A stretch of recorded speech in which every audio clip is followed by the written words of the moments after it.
My name is Courtney Chavis, and I wanted to share a little bit about my journey to wellness and talk a little bit about my mental health, being that May is Mental Health Awareness Month.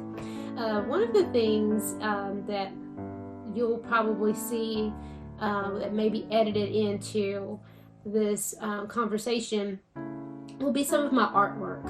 Self-help and self-care and coping skills vary from person to person. One way that I've found that has really benefited me to take care of myself has been to engage in art, creative art, language art, dance, movement.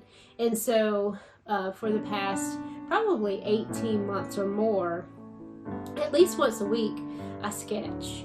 That was something that my counselor we stumbled upon as an outlet for me to be able to help me communicate, to get my words out, and to express my feelings. A lot of times for me, it's easier for me to pick up a pencil or a pen and write something or draw something and then share it with someone instead of the struggle that I feel sometimes connecting my thoughts with my mouth, my mind, my heart with my mouth. So it's been several months now, and there's a collection of those sketches. Sometimes the messaging is what I'm finding has been really anti-stigma or to help enhance others' awareness and acceptance of me and my acceptance of myself, and broaden the conversation around mental health.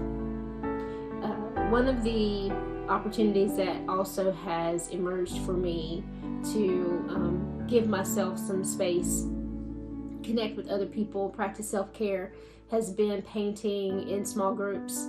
So once a month, up until recently, I had started meeting up with others, and for various reasons we all have had the opportunity to paint a topic, a subject together. I have been an artist for as long as I can remember, and I very early on knew that I was depressed when I was probably in elementary school. I remember my mom asking me, "What's wrong?" And I said, "I think I'm depressed." And I can't say that my family knew how to, implement something at that time, or if they took me seriously, or if they were doing things that I didn't realize to help me deal with what I was experiencing.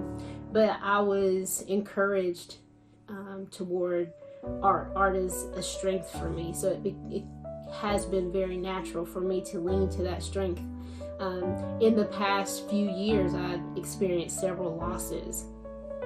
My mother passed in 2014. My grandmother, who had a large role in raising me, passed in 2015. I lost my grandfather within the past few years.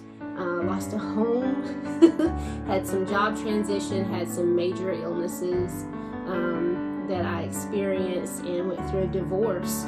And so one thing just led to another, and my life was very unmanageable. And drawing that for me at the beginning of this artistic road to health, it put things into a picture that I could take and turn around and show to my counselor, because I didn't know if she could understand just how overwhelmed I felt. So one of the drawings that I had was just like, what do I do first? Everything seemed like it was the most important thing, and I couldn't take care of anything well, including myself. And so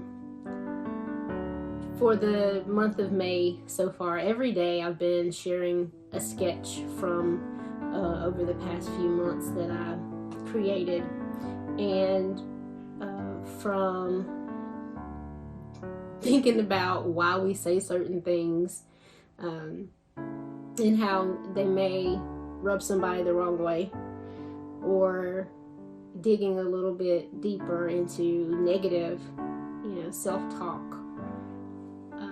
There are many themes that have been represented, and some I would like to be a little bit, left up to the interpretation of the person seeing them, but others I've definitely given some backstory and some content. So I don't know, what is your means of supporting yourself and coping?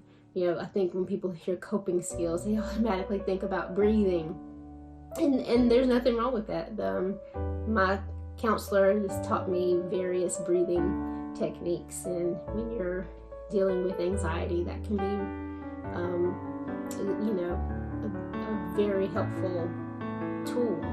So tools that we use should be specific to what works for us, whether we're engaging in meditation or yoga or prayer, or we're going for a walk, we're doing something with our hands to get out of our head, or there are some things though that probably are less desirable means, like eating our feelings, not a great coping skill. That makes me want to draw a picture of that. Or avoidance, just refusing to deal with things. So maybe this might be a time we could share maybe a list of some potential things that you can do. And what does it mean to have a coping skill? I don't want that to have a kind of a misnomer or negative stigma even attached to that, because I know I can think of times when I might have said to myself, oh, I can't cope, and felt down on myself or down about myself about that. So when we are faced with the opportunity to just find a way to work through a challenging situation or challenging situations, what is our means of doing so?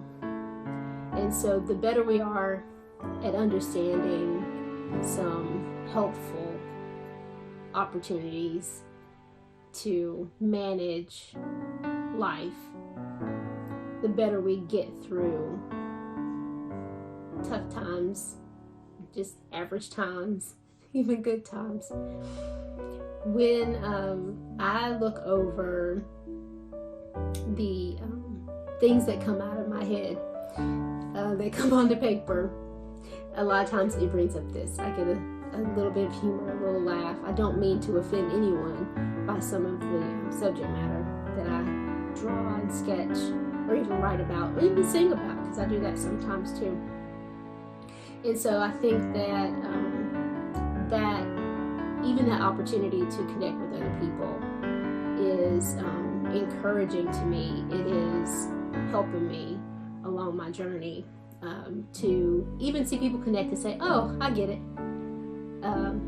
Goes a long way for someone who sometimes has disorganized thoughts and flood of thoughts, occurring, and an overactive mind.